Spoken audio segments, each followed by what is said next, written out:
EDW, pria 29 tahun warga Godean, Sleman, digelandang dari tahanan Mapolsek Gamping pada Rabu siang.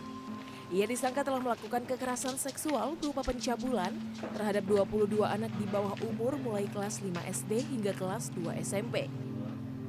Tersangka yang berprofesi sebagai guru lestari ini melakukan aksinya dengan cara membujuk dan mengajak korban ke rumahnya yang berada di kawasan Gamping, Sleman, Daerah Istimewa Yogyakarta.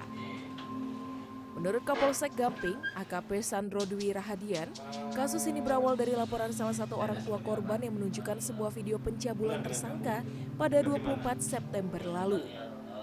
Kebetulan hubungan pelaku dengan korban adalah teman main. Jadi korban ini sering ke tempat pelaku, para korban, untuk kegiatan nongkrong, main game, kemudian masak bareng, makan bareng. Kemudian sempat juga diajak oleh pelaku untuk nonton video porno bareng yang selanjutnya dilaksanakan kegiatan pencabulan terhadap korban. Dalam aksinya, tersangka EDW yang mengaku pernah menjadi korban kekerasan seksual saat duduk di bangku kelas 4 SD ini terkadang merekam perbuatannya. Saya anak tunggal, saya tuh ini pengen punya teman di rumah sebenarnya, tapi karena saya terpengaruh pornografi yang menyimpang, sehingga saya melakukan hal yang menyimpang. Tersangka dijerat pasal dalam Undang-Undang Perlindungan Anak dengan ancaman hukuman 15 tahun penjara. Tim Liputan CNN Indonesia, Sleman, Daerah Istimewa Yogyakarta. Untuk mengetahui penyidikan kasus guru les tari di Sleman DIY yang cabuli 22 anak laki-laki, kita langsung tanyakan tergabung dengan kami melalui daring dengan Pak AKP Sandro Dwi Rahadian, Kapolsek Gamping. Selamat sore Pak Sandro, Assalamualaikum. Waalaikumsalam, selamat sore Bapak. Ya, sehat selalu Anda Pak Sandro, bisa Ya, dijelaskan kami update penyidikannya seperti apa hingga kini?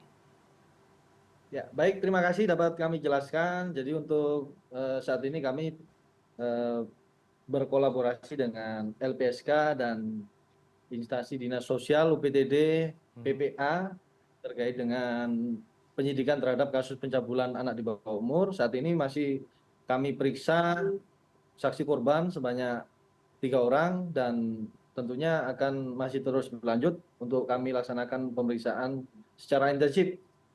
Begitu. Hingga kami sore ini sudah berapa korban Pak? Apakah masih 22 anak? Ya, sampai dengan saat ini, update saat ini, sementara korban masih 22 Pak, dan tentunya kami berharap ya cukup sampai 22 orang, jangan sampai tambah lagi, tapi tentunya kita masih menunggu daripada hasil penyidikan lebih lanjut, demikian. Ya, statusnya sudah tersangka begitu ya pelaku ini. Kemudian bagaimana Pak awal mula kasus ini bisa diketahui oleh kepolisian?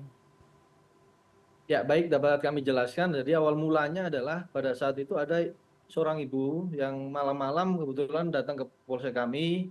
Kebetulan ibu tersebut curhat dengan kami, dengan anggota terkait dengan keresahan atau kegelisahan anaknya itu tidak pernah pulang tatkala setelah dari sekolahan. Jadi pulang dari sekolah jam 12 langsung ke tempat pelaku untuk nongkrong. Kemudian ada perubahan karakter yang tadinya nurut sama orang tua, jadinya akhir-akhir ini 1 bulan terakhir anak ibu tersebut cenderung sering melawan. Nah, dari kerucutan itu ibu tersebut mengecek HP pada saat anaknya tertidur, dan pada saat dicek ternyata ditemukan adanya video pencabulan, penyimpangan seksual dari pelaku terhadap teman korban dari anak ibu tersebut. Nah, kemudian setelah kita identifikasi dan ternyata korban ataupun daripada orang tua korban yang ada di video membuat laporan polisi, dan selanjutnya kami tindak lanjuti dan selang 1 jam langsung kami amankan bersama dengan unit PPA Polresta Sleman. Begitu. Baik, Demikian. barang bukti yang diamankan selain video apalagi Pak? Dan hubungan antara korban dengan pelaku ini apakah benar antara pengajar menari dengan murid tari Pak? Ya, untuk barang bukti yang kami amankan ada 10. Yang pertama adalah CPU. Jadi CPU komputer itu dipergunakan untuk menyimpan video hasil dari kegiatan asusila tersebut. kemudian ada 1 botol hand body, kemudian ada 1 buah celana training, kaos, kemudian spray, celana dalam, HP yang juga digunakan untuk merekam, celana panjang. Dan dapat kami jelaskan untuk hubungan dari pelaku bersama dengan korban adalah hanya teman nongkrong biasa.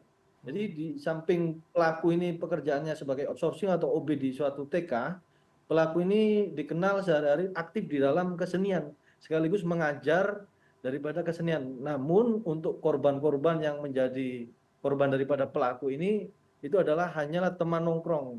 Jadi tetangga begitu ya, bisa kita katakan